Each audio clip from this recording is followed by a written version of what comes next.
तय नहीं कर पाए हैं कि हमारे इस बाराती का दूल्हा कौन होगा। तय नहीं है वहाँ पे। तय नहीं हुई है। जी।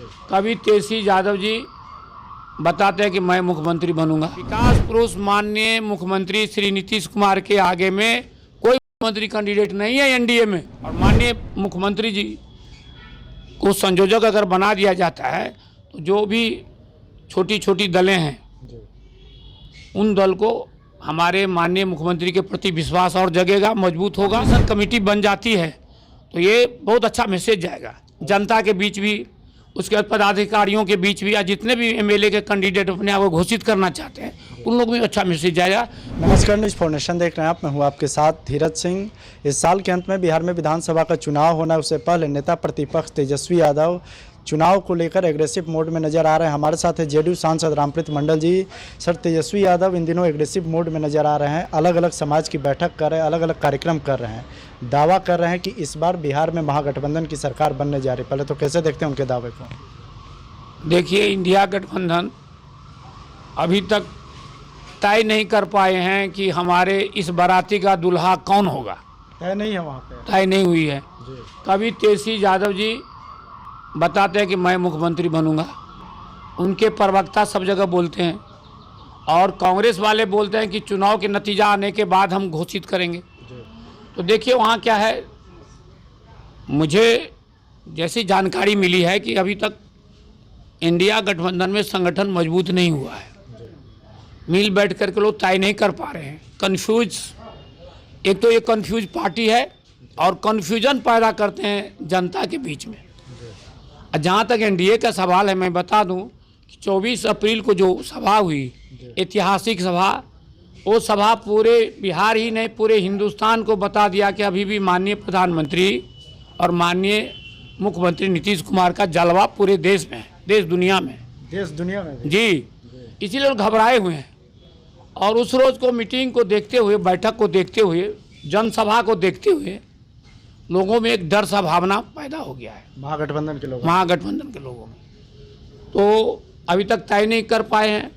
आप कह रहे हैं कि उन लोग का तय नहीं है चेहरा, लेकिन उनकी ओर से तो कहा जाता है कि एनडीए में ही कंफ्यूजन की स्थिति बनी हुई है। अभी तक नीतीश कुमार के चेहरे को लेकर भी कोई स्पष्टीकरण नहीं आया। धीरज जी, आपको कहना पड़ेगा, भागलपुर की बैठक में माननीय प्रधानमंत्री जी ने लाडला कहे मुख्यमंत्री जी को, झंझारपुर की मीटिंग में कह दिए मेरे प्रिय मित्र, अब क्या कहेंगे दुश्मन? उससे अगला कोई सवाल नहीं है। इसीलिए हमारे विकास पुरुष माननीय मुख्यमंत्री श्री नीतीश कुमार के आगे में कोई मुख्यमंत्री कैंडिडेट नहीं है एनडीए में। प्रधानमंत्री इशारों में कह दिए कि नीतीश कुमार ही सीएम फेस रहेंगे। प्रधानमंत्री इशारों में इंडिकेट कर दिए। दूसरी बात कि जनता को, भीड़ को देखते हुए, ऐतिहासिक भीड़ जो हम लोग भी कभी नहीं सोचते थे अपने लाइफ में, मैं कभी ऐसा देखा नहीं था भीड़।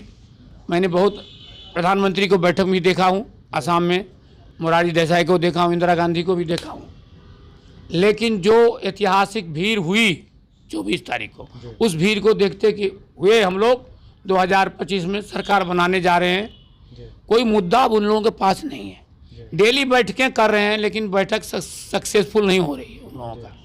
लेकिन माननीय हमारे जो अपोजिशन के नेता हैं तेजस्वी यादव जी, वो तो चाहेंगे कि 2 साल से कह रहे हैं कि मैं मुख्यमंत्री बनूंगा, लेकिन मुझे ऐसा नहीं लगता है कि वो मुख्यमंत्री के उम्मीदवार होंगे। तो लगातार आरोप लगा रहे हैं कि नीतीश कुमार जो कि जेडीयू के सर्वे सर्वा हैं, वो अचेत अवस्था में इन दिनों चले गए। अब वो बिहार के मुख्यमंत्री नहीं बनने जा रहे, बिहार के लोग अब उन पर भरोसा नहीं करेंगे। देखिए, आप लोग चौथा पिलर है देश के। आप ऐसा अनुभव किए हैं कि हमारे माननीय मुख्यमंत्री जी कोई गलत शब्द कहीं बोलते हैं? देखिए, वो मजाकिया लहजे में लोगों को हंसाते हैं, लोगों को खुश कराते हैं। और ये मैसेज जो बिहार का परंपरा रहा है, खुश करके रहिए, दिल मिले नहीं मिले हाथ मिलाकर चलिए।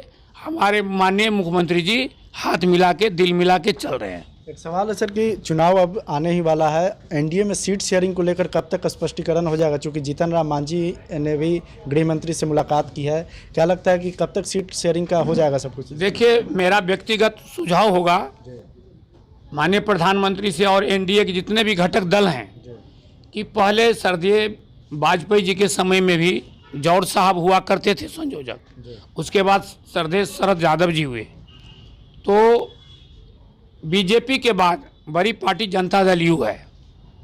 तो मैं यही आग्रह करूंगा कि जनता दल यू को देखते हुए और माननीय मुख्यमंत्री जी को संयोजक अगर बना दिया जाता है तो जो भी छोटी छोटी दलें हैं उन दल को हमारे माननीय मुख्यमंत्री के प्रति विश्वास और जगेगा, मजबूत होगा और एनडीए की मजबूती के साथ साथ 2025 का चुनाव में भी हम लोगों को सफलता मिलेगी। मतलब राष्ट्रीय लेवल पर नीतीश कुमार को कन्वेनर घोषित किया कन्वेनर बनाना चाहिए, ये मेरा पर्सनल आग्रह है।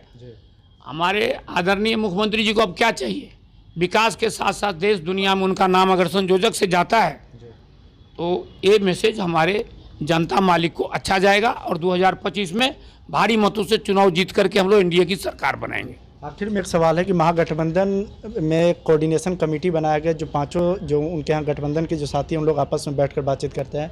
आप लोग चाहेंगे कि एनडीए में भी एक कोऑर्डिनेशन कमेटी रहे बिहार में विधानसभा चुनाव से पहले? हाँ, तो वही मोहल्ला संयोजक या कोऑर्डिनेशन कमेटी के अलग उदाहरण एक ही होता है मिला जुला करके।